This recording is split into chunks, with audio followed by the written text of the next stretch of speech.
Hello everyone, and I'm Kalpana Singh, and today's topic is a value, light and form. The combination of light and shadow creates a range of values. आज हम देखने वाले हैं कि values क्या होती है और light क्या होती है. Here is a some tip and tricks. First is a quality of line. Second is a presentation. Third is a understand shape. Fourth is a experiment with the shapes. And next is a light direction. And next is a shadow casting. And last is a tones and variation tones variations okay. तो ये हमारा आज का topic है। आप देख रहे हो एक स्लाइड है, स्लाइड में टोन्स के वेरिएशंस दिखाए हैं और नीचे कुछ एक 2D surface I mean paper है। पेपर में कुछ आपको देख रहे हो कि कुछ लाइन के थ्रू लाइंस बनी हुई हैं जिसमें कुछ ऑब्जेक्ट्स बनाए हुए हैं। अब इनको 3D में कन्वर्ट कैसे करेंगे, कितने टाइप्स की टोन्स होंगी जो आपको एक ऊपर उसकी स्केल नज़र आ रही है टोन्स की, उन टोन्स को हम कहाँ कैसे देखते हैं, किस जगह आती है, वो हम इस वाले आज के टॉपिक्स में समझेंगे। सो आप देख रहे हो लाइट के कुछ डायरेक्शंस अलग अलग तरीके से बताए हैं, किस तरह से किस डायरेक्शन से लाइट आ रही है। हम बहुत ज़्यादा टेक्निकली नहीं जाएंगे, सिर्फ टोन्स के बारे में आज समझेंगे। देखिए, आपने देखा एक एरो का साइन है तो उस डायरेक्शन से लाइट आ रही है। तो सबसे पहले हम डेप्थ देंगे कप के अंदर की, ठीक है। डेप्थ देने के लिए हम लाइट और डार्क के टोन्स यूज़ करेंगे। आप ऊपर देख रहे हैं कितने टाइप्स की टोन्स है, हाईलाइट दिख रही है, फिर लाइट टोन दिख रही है। हाईलाइट के बाद जो टोन आती है वो रिफ्लेक्टेड लाइट होती है, क्योंकि जो हल्के से लाइट की टोन्स के रिफ्लेक्शन से आ रही होती है। फिर धीरे धीरे उसके शेड्स में चेंजेस आते हैं। तो हम लोगों ने देख लिया कि अब हम लोग स्टार्ट करेंगे शेडिंग। सबसे जो हाईलाइट के बाद वाली जो टोन है उस टोन को हम पहले पूरे उसमें फिल करते हैं स्टार्टिंग में धीरे धीरे, फिर धीरे धीरे टोन्स में डार्कनेस ऐड करते जाते हैं। ओके, तो जब हम डार्कनेस ऐड करेंगे तो अपने आप डेप्थ आती रहेगी। ठीक है, तो आप टोन को बहुत अच्छे से ऊपर जो स्केल दिया है उसको बहुत अच्छे से देख लीजिए। अब आप देख रहे हो लाइट के डायरेक्शन में जो अपोजिट होता है उधर पर डार्क टोन ज़्यादा होती है क्योंकि वो अपोजिट टू लाइट है। ठीक है, तो हम पहले बैक साइड से स्टार्ट करेंगे।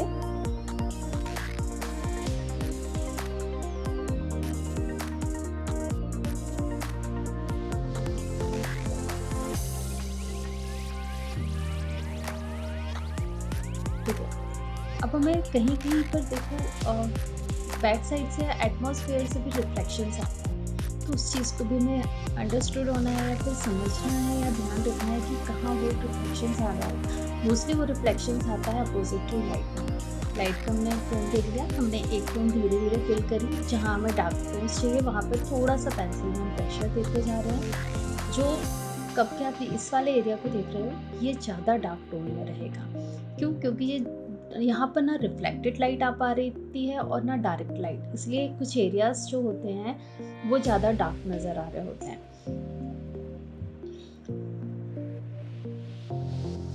जो सबसे लास्ट में डार्क टोन दिख रही है वो डार्केस्ट टोन कहलाती है, जो सिर्फ शैडो में ही प्रेजेंट होती है। ओके, तो हम धीरे धीरे से पेंसिल में प्रेशर देके उनमें टोन में वेरिएशंस लाएंगे।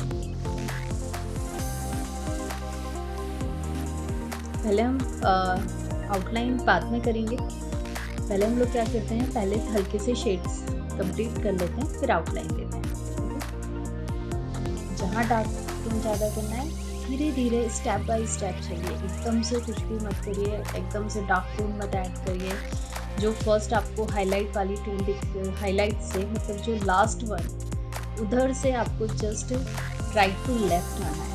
ओके, तो पहले आप जो एरिया ज़्यादा हाईलाइटेड है पहले आप उसको छोड़ देंगे, फिर धीरे से आप उसके राइट टू लेफ्ट जब आते हैं तो हाईलाइट के बाद वाला जो बिल्कुल वाइट है उसके वाइट वाला एक रिफ्लेक्टेड लाइट वाला भी पार्ट रहता है, फिर उसको करेंगे। तो इस तरह से हमें टोन में वेरिएशन लाना है। सिर्फ एक, बहुत सारे स्टूडेंट क्या गलती करते हैं, उनको एक या दो तीन ही टोन्स नज़र आती हैं, बल्कि इतने सारे वेरिएशंस होते हैं टोन के। ऑलमोस्ट 6 वेरिएशंस तो आप अपने ऑब्जेक्ट्स में दिखाएंगे।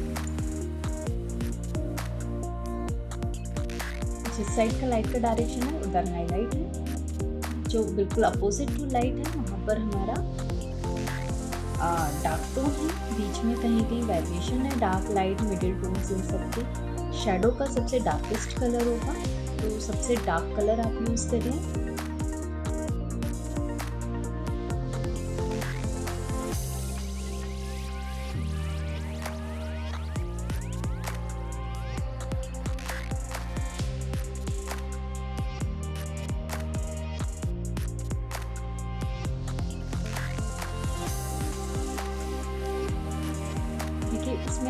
लाइट है ना थोड़ा सा ऊपर से आ रही है, इसलिए नीचे का थोड़ा सा अपोजिट डायरेक्शन में जा रहा है। चला कॉन्सेप्ट में हाईलाइट ज़्यादा दिखाई दे रही है, ठीक है। कॉर्नर पर भी जहाँ हाईलाइट है वहाँ पर भी कॉर्नर पर लाइट ज़्यादा है, तो लाइट बहुत पास में, इसलिए इसका थोड़ा सा ऊपर वाला जो अंदर की डेप्थ वाला है उसका डायरेक्शन थोड़ा सा चेंज दिख रहा है। अब हम नेक्स्ट में आते हैं, इसमें बैक साइड से लाइट आ रही है, ठीक है। ऊपर से टॉप से नहीं, बैक साइड से लाइट आ रही है, ओके। तो जब बैक साइड से आएगी तो जिस डायरेक्शन से लाइट आ रही है उस डायरेक्शन में लाइट डार्कनेस ज़्यादा होगी, क्योंकि आपने देखा होगा कप के सामने वाले जहाँ से लाइट आएगी तो सामने वाले एरिया में तभी डेप्थ दिखाई देती है।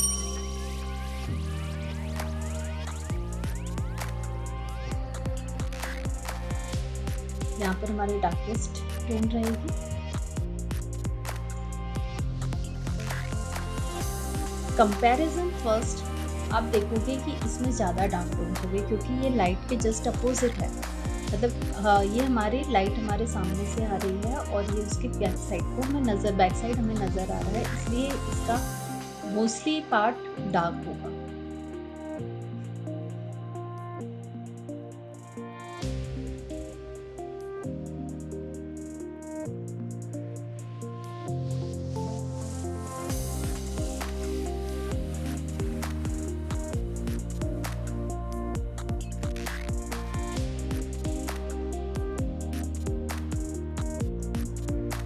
मिडिल वाला पार्ट ज़्यादा डार्क करेंगे हम इसमें, और आसपास थोड़ा सा रिफ्लेक्शंस दिखाएंगे। जो एटमॉस्फेरिक जो लाइट होती है, एटमॉस्फेयर से जो लाइट रिफ्लेक्ट हो रही होती है वो हमारे ऑब्जेक्ट्स पर आ रही होती है।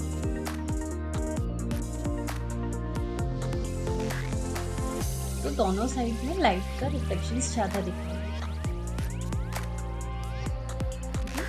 तो ये लाइट का डायरेक्शन हमारे इसके जस्ट अपोजिट है, इसलिए इसमें ज़्यादातर डार्क टोन हमारे फेस के सामने नजर आ रहा है। मिडिल पार्ट में हमेशा रिफ्लेक्शन ज़्यादा रहता है, तो रिफ्लेक्टेड लाइट हमेशा थोड़ा सा आप देखोगे कि जो मिडिल वाला पार्ट होता है, जो सिलेंड्रिकल शेप होते हैं, तो उसमें एक हल्की सी लाइट रिफ्लेक्ट कर रही होती है। तो हमेशा मिडिल वाले पार्ट में कोई एक आप पूरे सरफेस में ऐसा पार्ट ले सकते हैं जहाँ पर आप लाइट का एरिया ज़्यादा दिखाओगे, जिसमें टोन डार्क टोन नहीं होगी, बल्कि मिडिल टोन या लाइट टोन में से कोई टोन हो सकती है।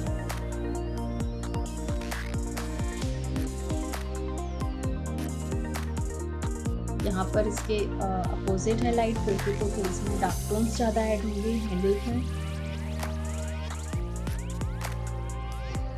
इसमें रिफ्लेक्टेड लाइट मिडिल वाले पार्ट में आ रही होगी, हल्की सी शैडो भी आ रही होगी, क्योंकि बहुत ज़्यादा एटमॉस्फेयर में भी लाइट होने की वजह से भी शैडो कप में नज़र आती है बहुत लाइट से।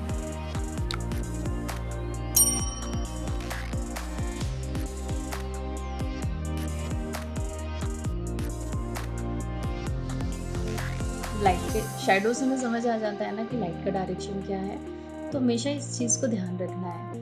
और शैडो को ही रिप्रेजेंट करती है हमारे लाइट के डायरेक्शंस को, तो बहुत केयरफुली हमेशा शैडो कास्टिंग करिए। और शैडो के जो जितना ऑब्जेक्ट के पास शैडो होती है वो डार्केस्ट टोन में होती है। सबसे जो लास्ट में लेफ्ट साइड में जो सबसे डार्क टोन दिख रही है ना, वो ऑब्जेक्ट के सबसे पास होती है, ठीक है। अब हम इतना तुमने देख लिया कि मतलब अलग अलग डायरेक्शन में हमने समझ लिया। हल्का सा इसका हैंडल भी नज़र आ रहा होगा, बहुत ज़्यादा नज़र नहीं आएगा, थोड़ा सा पार्ट नज़र आ रहा होगा हैंडल का।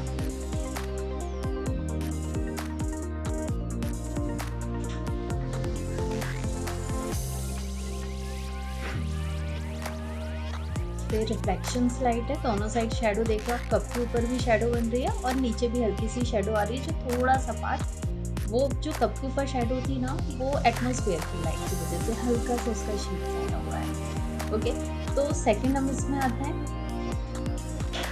अब इसका डायरेक्शन कहाँ पर होगा, ये इस वाले जो पार्ट में जो बनाया जा रहा है, इसका डायरेक्शन आप एरो के थ्रू समझ रहे होंगे। जब इस टाइप से लाइट थोड़ा सा ऊपर से पास में आती है, तो एक ज़्यादा इसका शैडो नज़र आता है डार्क टोन में, तो हम इसको रिप्रेजेंट करेंगे डार्क टोन के थ्रू।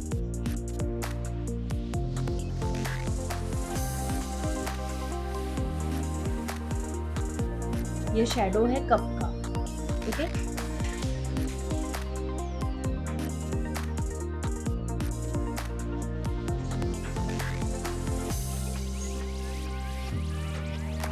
इसकी लाइट बहुत पास से है, तो अगर लाइट जब थोड़ा सा बहुत नियर होती है ऑब्जेक्ट की तो उसका रिफ्लेक्शन कैसा आता है।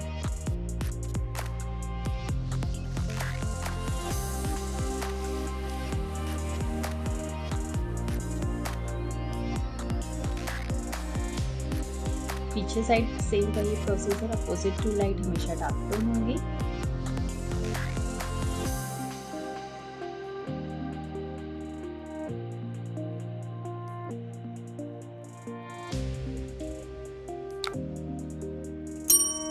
क्योंकि इसमें ना ज़्यादा लाइट पास से है, डायरेक्शन आप देख रहे हो ना कब में कितना एरिया में लाइट है, तो मतलब लाइट है ना बहुत नियर है, और हो सकता है डायरेक्शन में उसके सामने से कहीं से आ रही है।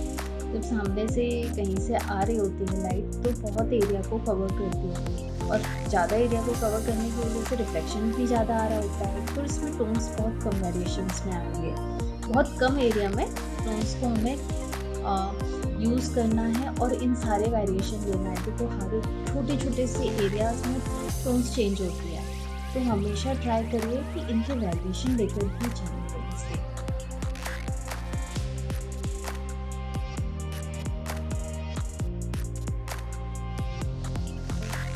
इसकी शैडो डायरेक्शंस के थ्रू में समझ आ जाता है कि लाइट जिस डायरेक्शन में ज़्यादा है तो शैडो इसके जस्ट अपोजिट आ रही होगी।